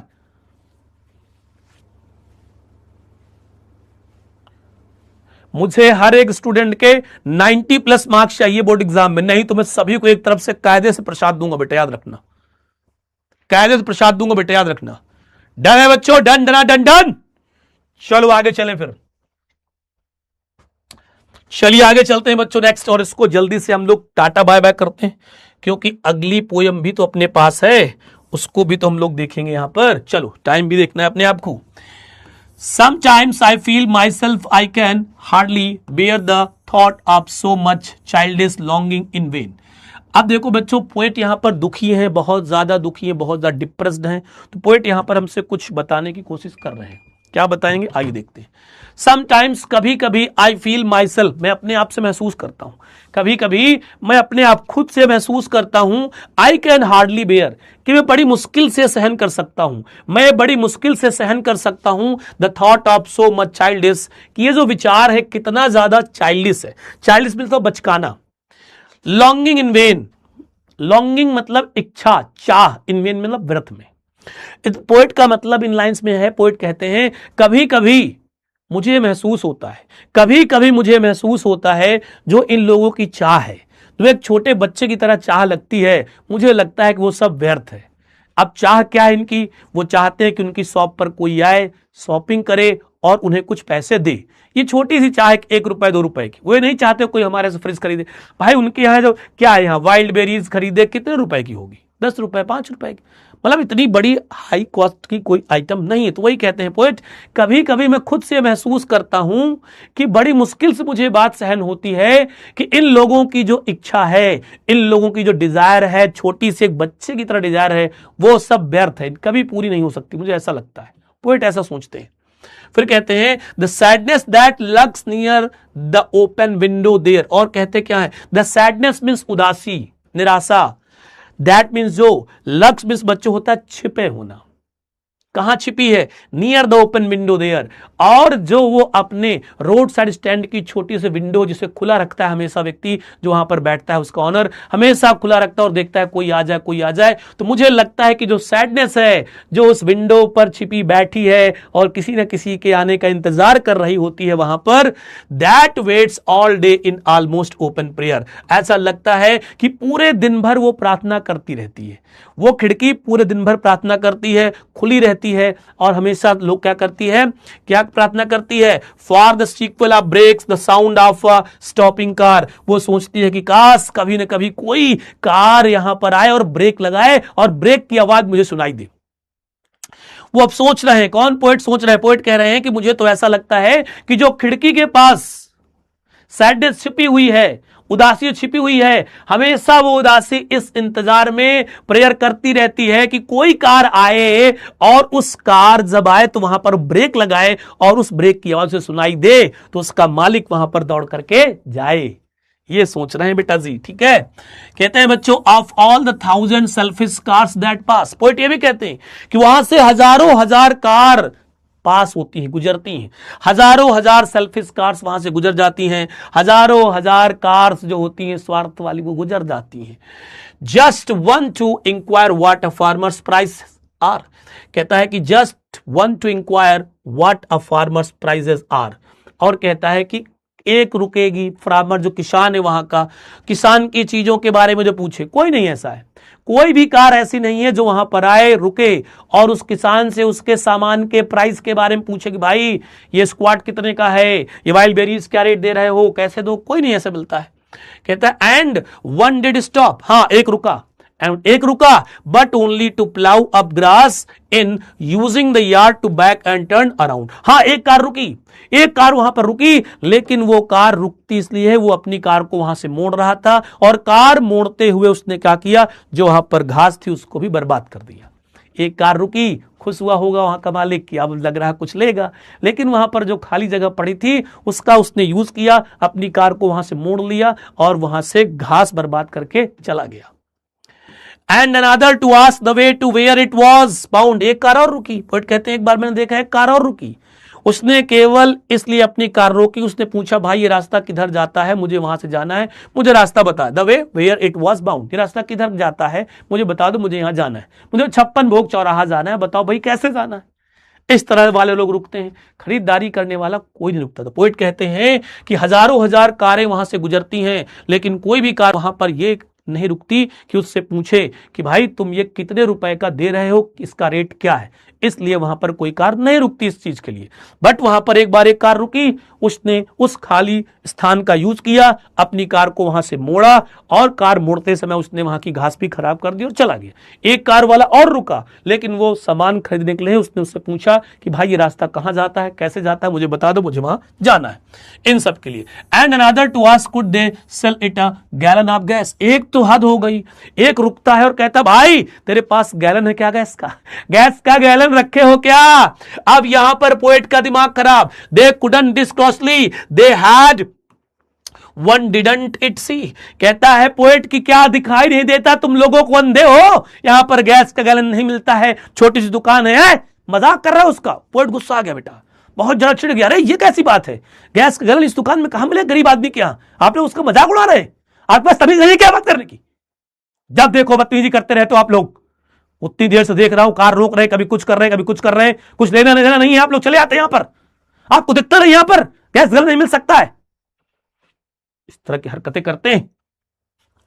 No, in country money the country scale of gain the request lift to spirit has never been found.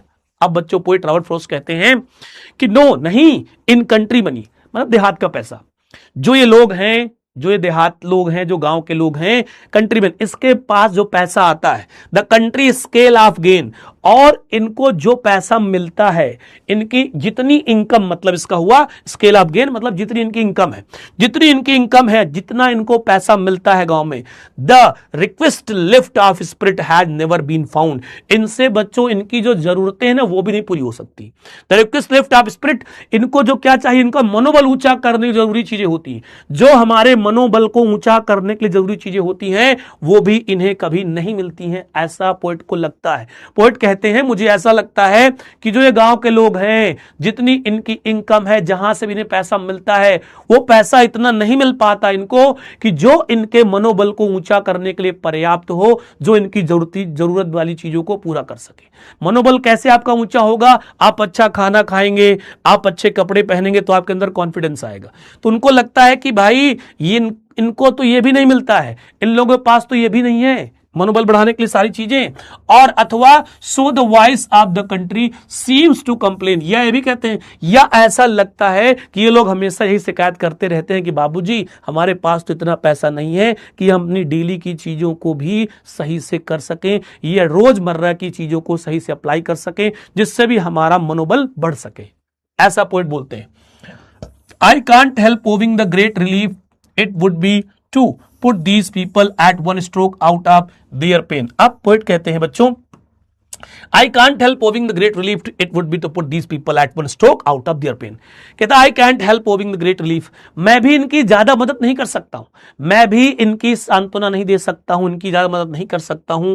It would be to put these people, कि कभी ऐसा हो जाए कि इन लोगों को, कभी ऐसे एक झटके में मैं इन लोगों की सारे दर्द को खत्म कर दूं, कभी ऐसा हो जाए कि मैं इन लोगों के सारे दर्द को एक झटके में खत्म कर दूं, ऐसा मैं कर भी नहीं सकता हूं, मेरे बस में भी सारी बातें नहीं है। And then next day as I come back in to the sense, sense मतलब होता होश में आना। और पोएट कहते हैं कि लेकिन जब मैं अगले दिन होश में आऊं, जब मैं अगले दिन होश में हूं, फिट एंड फाइन हूं, मैं लिए ना हूं, आराम से रिलैक्स फॉर्म में बैठा हूं, तो क्या हो, I wonder how I should like you to come to me, तो मुझे बहुत अच्छा लगेगा, तो मुझे बहुत अच्छा लगेगा कि कोई उनमें से एक मेरे पास आए and offer to put me gently out of my pain, उनमें से कोई एक मेरे पास आए और मुझसे कहे कि सर ये सामान खरीद करके हमारा दुख दर्द दूर कर दीजिए, तो मुझे बहुत अच्छा लगेगा, मुझे बहुत अच्छा फील होगा। तो पहले वो सोचते हैं कि मैं भी इनके दुख को दूर नहीं कर सकता हूं एक झटके में, फिर कहते लेकिन जब मैं होश में हूं, सही हो जाऊं, फिट हो जाऊं, तो मैं चाहता हूं, मुझे बहुत अच्छा लगेगा इनमें से कोई एक मेरे पास आए और मुझसे कहे कि सर हमारे यहां शॉपिंग करके, हमारा कुछ खरीद करके हमारा दुख दर्द दूर कर दीजिए। तो पोएट चाहते हैं कुछ तो भला मैं कर सकता हूं, कुछ तो भला कर सकता हूं। ये सारी चीजें बच्चों पोएट डिस्कस हुई। ठीक है, फटाफट बताइए। ये अपनी पोएम कंप्लीट हो गई, डन है सब बच्चों को। पोएम किसी की कोई प्रॉब्लम तो नहीं बेटा? पोएम डन है बेटा? पोएम डन है, yes or no, please tell me. Poem complete हुई आपकी, बताओ फटाफट से। रोड साइड स्टैंड का मीनिंग समझ गए होंगे आप लोग। रोड किनारे एक छोटी सी शॉप मान लीजिए आप, बस दुकान, वहां पर एक किसान है, वो बड़ा परेशान है। ऐसे बहुत सारे रोड स्टैंड्स हैं जहां लोग परेशान हैं, सरकार उनके साथ नहीं है, किस तरह से उनको पागल बनाया जाता है, उनकी एसेट्स खरीद ली जाती है, बाद में उनको लालच दिया जाता है कि आपको ऐसी जगह रखा जाएगा जहां पर थिएटर्स होंगे, मॉल्स होंगे, लेकिन ऐसा कुछ होता नहीं। बाद में कहीं पर ही पटक देते, रहो चाहे जैसे रहो। इसके बाद उनको लगता है कि जितनी उनकी कमाई है उनसे उनके रोज के खर्चे नहीं चलते हैं, जिससे उनका जो मनोबल है वो भी डाउन हो रहा है, मनोबल उनका नहीं बढ़ता है। पोएट सोचता है कि मैं इनके सब कष्ट दूर कर दूं, लेकिन वो भी ऐसा करने में असमर्थ है। फिर कहते हैं लेकिन मैं चाहता हूं, मुझे बहुत अच्छा लगेगा उनमें से कोई एक आए और मुझसे कहे कुछ खरीदो और हमारे दुख को दूर करो। चलो बेटा, चल जन जना जन जना जना जन जना जना जन जना जना जन जना जना जन। क्लियर है कहानी? Yes or no, please tell me, please tell me बच्चों, प्लीज प्लीज प्लीज। छुट्टी कौन रो रहा है? छुट्टी नहीं मिलेगी अभी, छुट्टी नहीं मिलना अभी, छुट्टी ना बोलना। अभी तो एक पोयम पढ़नी है पूरी, अभी तो एक पोयम पढ़ेंगे पूरी बेटा, छुट्टी ना जीना। मैं ना भूलूंगा, मैं ना भूलूंगा। ठीक है, डन है। चलो ये बच्चों हम लोग यहां पर एक सेंट्रल आइडिया देख रहे हैं। ये सेंट्रल आइडिया आपका है, इसको आप नोट कर लीजिएगा, पढ़ लीजिएगा। सेंट्रल इसका काफी बड़ा है, तो मैं तो कहूंगा इस सेंट्रल आइडिया को मत नोट करो ना इसको पढ़ो।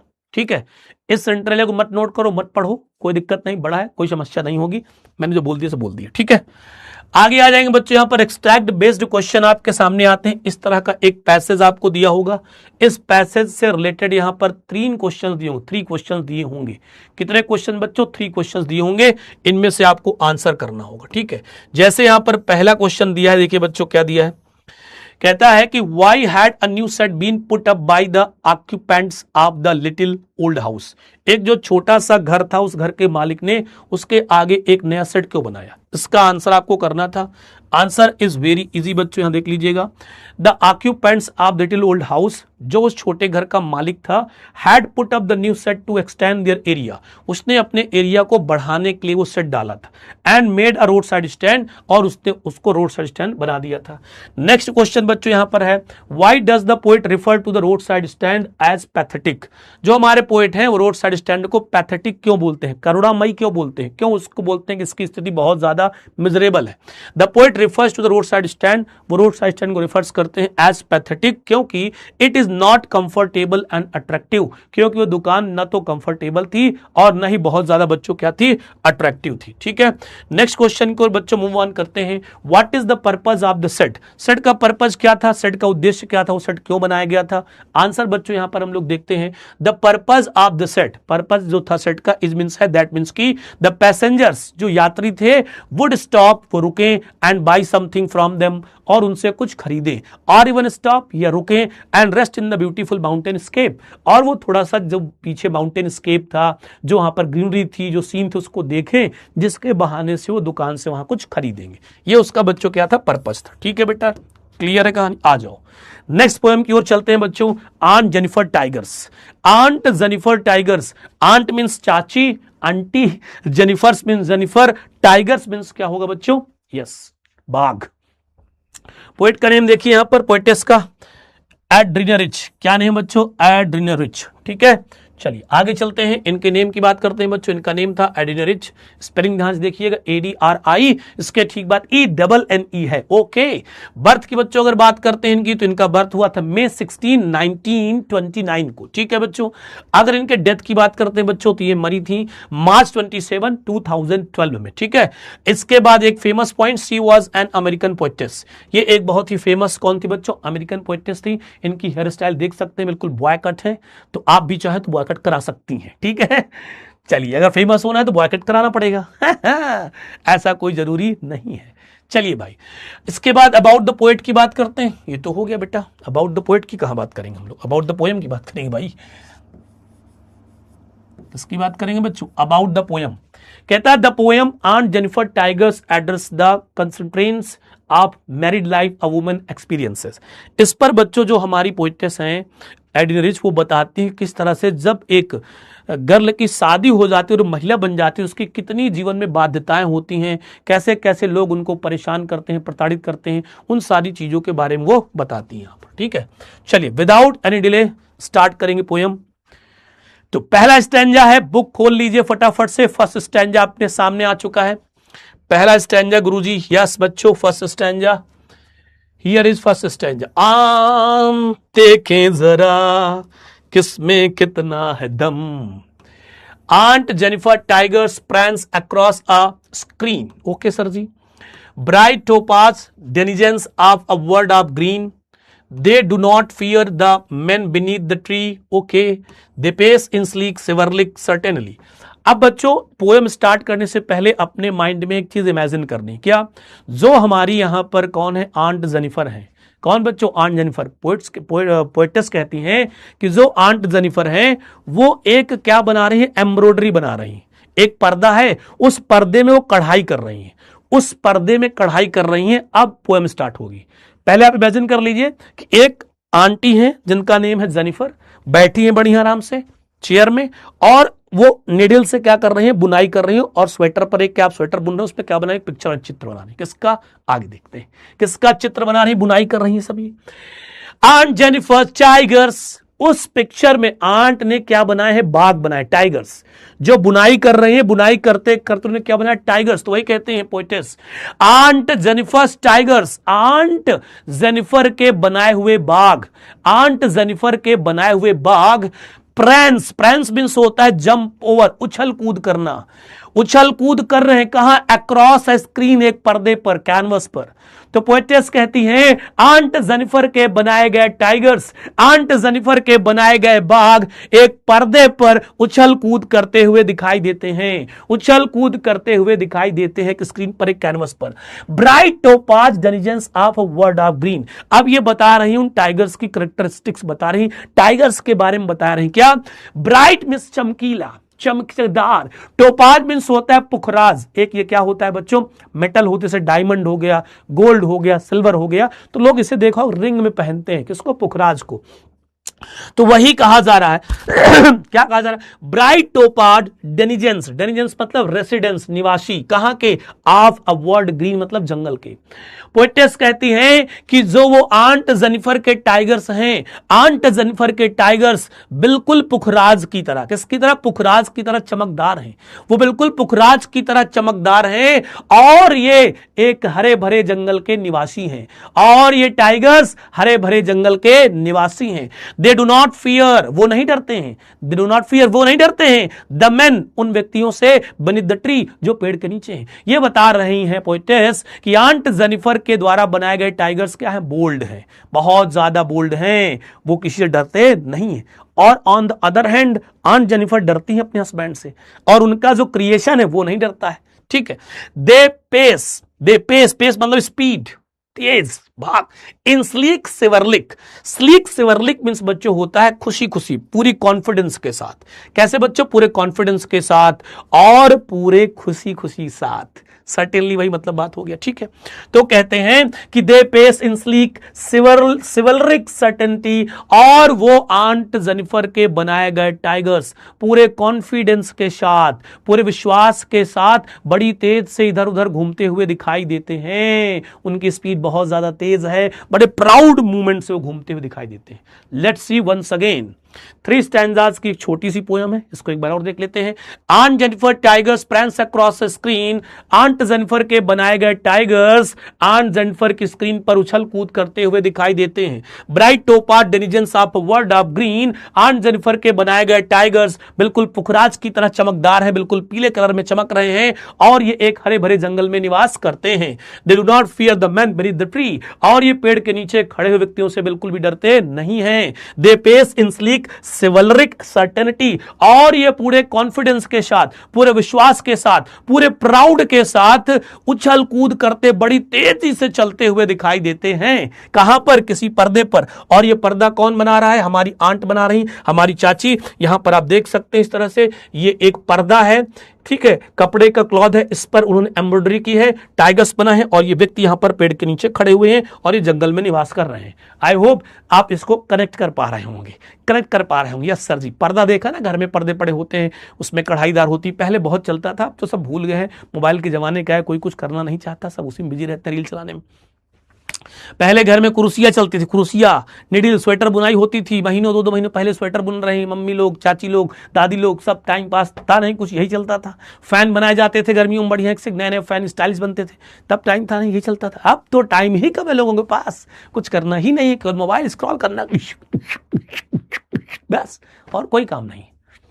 क्लियर है बेटा जी? Yes yes yes sir ji, done है, डन है, डन। आगे चलो भाई, कहते हैं फिर यहां पर second stanza, aunt Jennifer's fingers fluttering through her wool find even the ivory needle hard to pull, hard to pull, hard to pull. कहते हैं बच्चों, आंट जेनिफर फिंगर्स, ये हमारी चाची जेनिफर फिंगर्स, ये देखो स्वेटर बुन रही है। कहते हैं aunt Jennifer fingers, aunt Jennifer की जो फिंगर्स हैं, आंट जेनिफर की जो उंगलियां हैं, फ्लटरिंग, फड़फड़ा रही, कांप रही हैं, थ्रू हर वूल, जब वो वून से बुनाई कर रही हैं, जब वो वून से बुनाई कर रही हैं, तो आंट जेनिफर की जो फिंगर से फड़फड़ा रही हैं, कांप रही हैं। Find even the ivory needle hard to pull, ivory means बच्चे होता है मेड ऑफ आइवोरी, हाथी के दांत से बनी निडल जिसको बोलते हैं।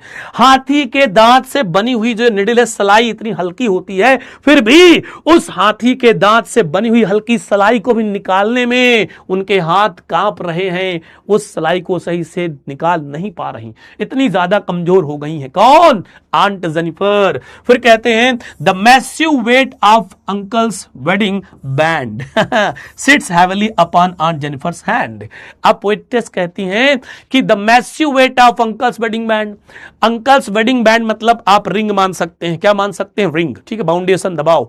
मैसिव मींस भारी भरकम, द मैसिव वेट बहुत भारी भरकम वजन, आप अंकल्स, अंकल के, वेडिंग मींस शादी का, बैंड मींस बंधन। पोएटेस कहती हैं कि आंट जेनिफर के ऊपर जो चाचा थे ना, कौन थे? चाचा, अंटा जो था आंट जेनिफर, जेनिफर जो चाचा थे जेनिफर, उनकी जो शादी की रिंग थी ना, ऐसा लग रहा बहुत भारी भरकम है।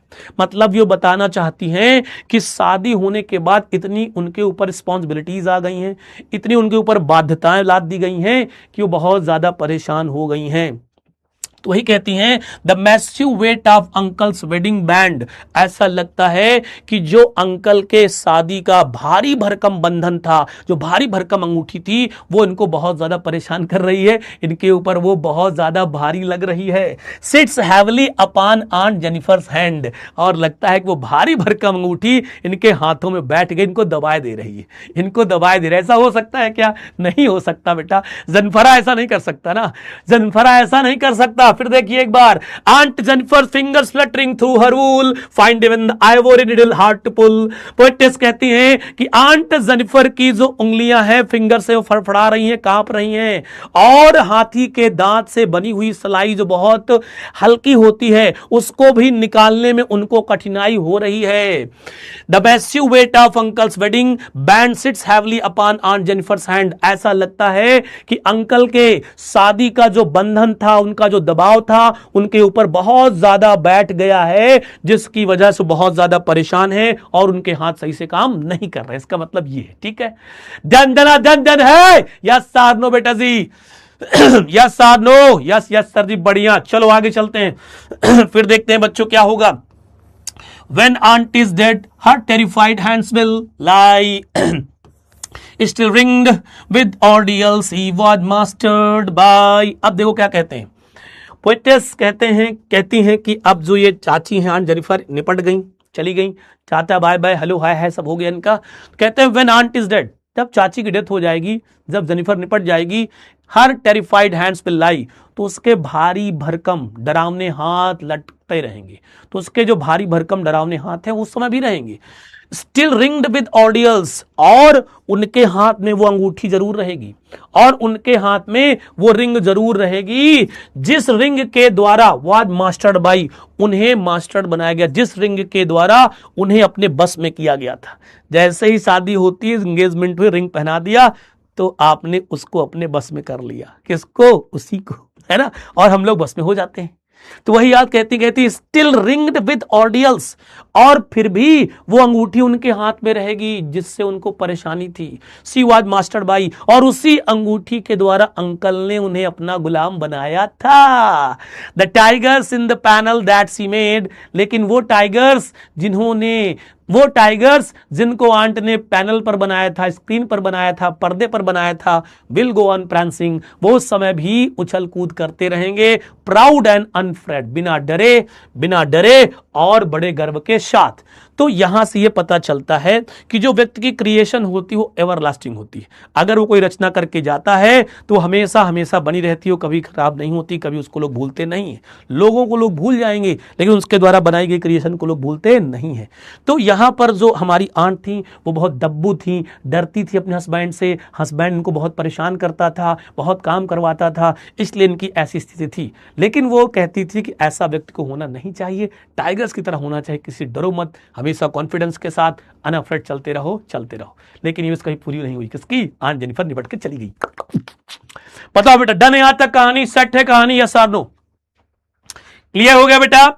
तो ये पोएम इंपॉर्टेंट है, इसे थोड़ा ध्यान दीजिएगा आप लोग, ठीक है। आ जाओ फटाफट से यहां पर देख लेते हैं क्या बच्चों, एक्सट्रैक्ट बेस्ड क्वेश्चन। कहता how do Jennifer tigers behave, Jennifer tigers ने कैसा बिहेव किया। ये तो आप तो ऐसे ही आंसर कर सकते हैं। कैसा बिहेव करते हैं बेटा? Jennifer tigers move with high flexibility steps, ठीक है। जो जेनिफर के टाइगर से मूव, हिलते डुलते हैं, विद हाई फ्लेक्सिबल स्टेप्स, बड़े बड़े फ्लेक्सिबल स्टेप्स लेते हैं। नेक्स्ट क्वेश्चन की बच्चों अगर बात करते हैं, अगला क्वेश्चन एक्सट्रैक्ट का है, why do the tigers not fear the man beneath the tree. जो व्यक्ति ट्री के नीचे हैं उनसे वो टाइगर्स क्यों नहीं डरते हैं? The tigers are bold, tigers bold हैं, एंड फियरलेस हैं, so they do not fear the man been the tree, इसलिए जो व्यक्ति पेड़ के नीचे उनसे डरते नहीं। सिंपल सा आंसर है। नेक्स्ट क्वेश्चन बच्चों यहां पर देखते हैं, how do the tigers pace, tigers का पेस कैसे दौड़ते हैं तेज। Tigers pace up and down in a certain elegant and arrogant way. तो टाइगर्स वो कभी तेज दौड़ते हैं, कभी रुक जाते हैं, बड़े एरोगेंट मूव से, बड़ी चमकदार मूव से, बड़ी ब्राइटनेस के साथ दौड़ते रहते हैं। ठीक है, डन है बेटा? क्लियर है कहानी? इसका सेंट्रल आइडिया नहीं है क्या? ओके, चलो बाद में प्रोवाइड करा दो नोट्स में इसका सेंट्रल आइडिया, ठीक है। इसका सेंट्रल आइडिया मैं आपको नोट्स में प्रोवाइड करा दूंगा बेटा। क्लियर है? ठीक है, नेक्स्ट क्वेश्चन की ओर मूव ऑन करते हैं। अगला question, why are aunt Jennifer hands called terrified. कहता है कि why are aunt Jennifer's hand called terrified. Aunt Jennifer hands are called terrified because her husband made her work like a slave in their married life. कहता है कि aunt Jennifer के हाथ को terrified क्यों कहा गया, डरावना क्यों कहा गया? क्योंकि उसका हंसता हुआ हस्बैंड था, वो शादी के बाद आंट जेनिफर से बहुत ज्यादा काम करवाता था, जैसे कोई दास से काम करवाता हो, नौकर से। ठीक है, नेक्स्ट क्वेश्चन बच्चों यहां पर है, where did aunt Jennifer make tigers. Aunt Jennifer ने टाइगर्स कहां बनाए थे, बाग कहां बनाए थे? Aunt Jennifer made tigers on the panel of the canvas या पैनल ऑफ द स्वेटर, आप लिख सकते हैं। सिंपल सा आंसर है। ये बच्चों इंपॉर्टेंट है। क्यों इंपॉर्टेंट है? क्योंकि इस तरह का क्वेश्चन हर एक पोयम में आपसे पूछा जा सकता है। हर एक पोयम का एक्सट्रैक्ट आएगा तो हो सकता है जो 3 क्वेश्चन पूछे जाएं उनमें से एक क्वेश्चन इस तरह का जरूर पूछा जाएगा। क्या? कि name the poem and the poet of the above lines. जो लाइंस लिखी गई इनके पोयम का नाम लिखो और इसके पोएट का नाम लिखो। तो आंसर आपको सिंपल सा देना है। The name of the poem is aunt Jennifer's tigers and the poet's name is Adrienne Rich. ठीक है, डन, ऐसा कर लेना। इसका सेंट्रल आइडिया मैं आपको रिटन फॉर्म में दिला दूंगा, हैंड रिटन में। ठीक है बेटा, क्लियर कट है। एग्जाम रिलेटेड टिप्स की बात करते हैं बच्चों। किसकी बेटा? एग्जाम रिलेटेड टिप्स की बात करते हैं। किसकी प्यारे बच्चों? एग्जाम रिलेटेड टिप्स की बात करते हैं। तो छोटी छोटी कुछ बातें याद रखिएगा। क्या याद रखिएगा बच्चों? पोएट्री सेक्शन से मैं क्लियर कर देता हूं बच्चा, ठीक है ना। पोएट्री सेक्शन से सेंट्रल आइडिया आएगा। क्या क्या क्वेश्चन आएंगे सुन लीजिए। बहुत बच्चों को ये कंफ्यूजन रहता है ना कि सर हमारे सिलेबस में क्या क्या पोएट्री सेक्शन से आएगा। तो पोएट्री सेक्शन से सेंट्रल आइडिया आएगा, ठीक है। पोएट्री सेक्शन से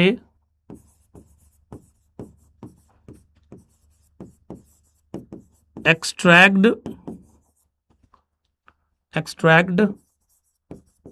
बेस्ड क्वेश्चंस आएंगे। बस दो तरह के बच्चों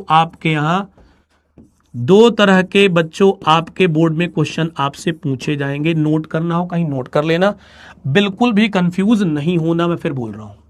पोएट्री सेक्शन में प्यारे बच्चों दो तरह के क्वेश्चंस बोर्ड एग्जाम में आते हैं। पहला क्वेश्चन सेंट्रल आइडिया का आएगा। किसका आएगा बच्चों? सेंट्रल आइडिया का आएगा। ठीक है, अब इसमें कितने सेंट्रल आइडिया मैं लिख देता हूं, 3।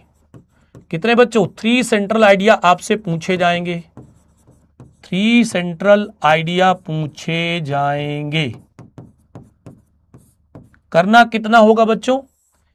एनी वन, कोई एक। ठीक है, 3 सेंट्रल आइडिया में कोई एक आपको करना है। मेरी बात ध्यान सुनना है। 3 सेंट्रल आइडिया में केवल एक आपको करना होगा। जो सबसे इजी आया हो उसको कर देना, जिसके बारे में आप खूब अपने मन से लंबी चौड़ी समझ गए ना, आगे हाँक सके। पोएट्री सेक्शन से एक्सट्रैक्ट बेस्ड क्वेश्चन आएंगे। यस, नो चॉइस, इसमें थोड़ा संभरना पड़ेगा। क्या sir ji? No choice, only one stanza. क्या होगा बेटा जी? ओनली वन स्टैंजा होगा और इसी को आपको करना होगा। याद रखिएगा, इसमें कोई चॉइस आपको नहीं मिलेगी। ठीक है, अब अगर हम मार्क्स की बात करते हैं बच्चों, किसकी बात करते हैं? मार्क्स की। तो सेंट्रल आइडिया जो बच्चों होगा वो हमारा कितने का होगा? 4 मार्क्स का। ठीक, और जो एक्सट्रैक्ट बेस्ड होगा ये कितने का होगा? 6 मार्क्स का। टोटल पोएट्री सेक्शन में बच्चों कितने मार्क्स हो जाते हैं? 10 मार्क्स। कितने मार्क्स बच्चों? 10 मार्क्स, याद रखिएगा। अब जिन बच्चों को लगता है कि सर मुझे ग्रामर कम समझ आती है, मेरी ग्रामर वीक है, लेकिन फिर भी मैं इंग्लिश में ज्यादा मार्क्स लाना चाहता हूं, तो उनके लिए सबसे बेहतरीन है कि आप इनकी प्रैक्टिस करें। 10 आउट ऑफ 10 मार्क्स यहां पर आपको मिल सकते हैं। एक्सट्रैक्ट बेस्ड में भी नंबर नहीं कटते हैं, सेंट्रल आइडिया में भी आपको 4 आउट ऑफ 4 मार्क्स मिल सकते हैं। नंबर नहीं कटते, याद रखिएगा। ठीक है बेटा, नंबर नहीं कटेंगे आपके। तो ये चीजें आप याद रखिएगा, बस इतना करना है आपको। ठीक है, अब इसमें कैसे 6 मार्क्स का है, तो यहां पर होगा बच्चे इस तरह 2 into 3।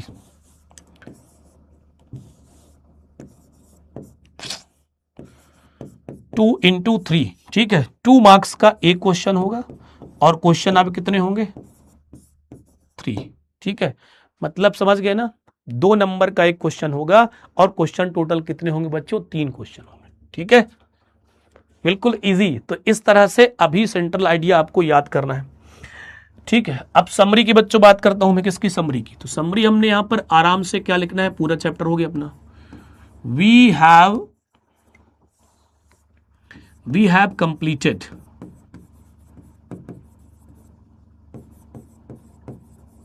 Poetry section. अरे थोड़ा मुस्कुरा दो बच्चों, थोड़ा मुस्कुरा दो। सबसे पहले इंग्लिश में हमने एक यूनिट सब खत्म कर ली है ना। We have completed poetry section. ठीक है, अब हमें क्या करना है बच्चों, मैं आपको बता देता हूं। अब हमें करना क्या है, फिर हम यहां पर लिख सकते हैं बच्चों, we have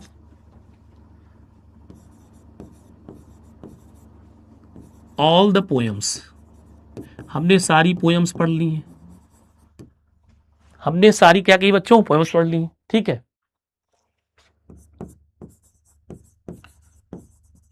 we have completed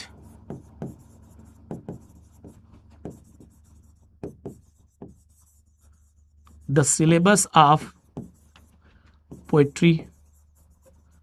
आपने पोएट्री का सिलेबस भी कंप्लीट कर लिया है ना।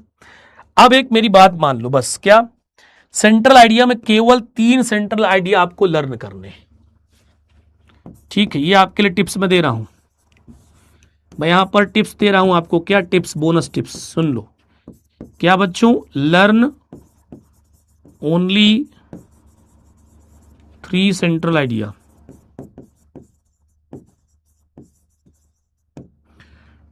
Learn only 3 central idea. आज से लेकर के जब जब आपको करना है, केवल 3 ही सेंट्रल आइडिया आपको लर्न करना है बेटा, बस। कितने? 3। सर जी क्या कह रहे हैं? बिल्कुल सही बोल रहा हूं बेटा, केवल 3 लर्न करना। ठीक है, पहला मैं यहां कर अगर आप चाहें तो पहले मैं लिख देता हूं, जैसे माई मदर, और इसके ठीक बाद बच्चों क्या लिख दिया, एट 66 ये आप लर्न कर सकते हैं, आएगा। दूसरा बच्चों मैंने यहां पर क्या लिख दिया बेटा, कीपिंग क्वाइट।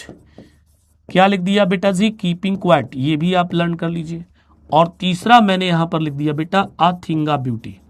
यही 3 पोयम हैं जिन्हें आप बार बार पढ़ेंगे और बार बार क्या करेंगे, लर्न करेंगे। सेंट्रल आइडिया के लिए, किसके लिए, सेंट्रल आइडिया के लिए।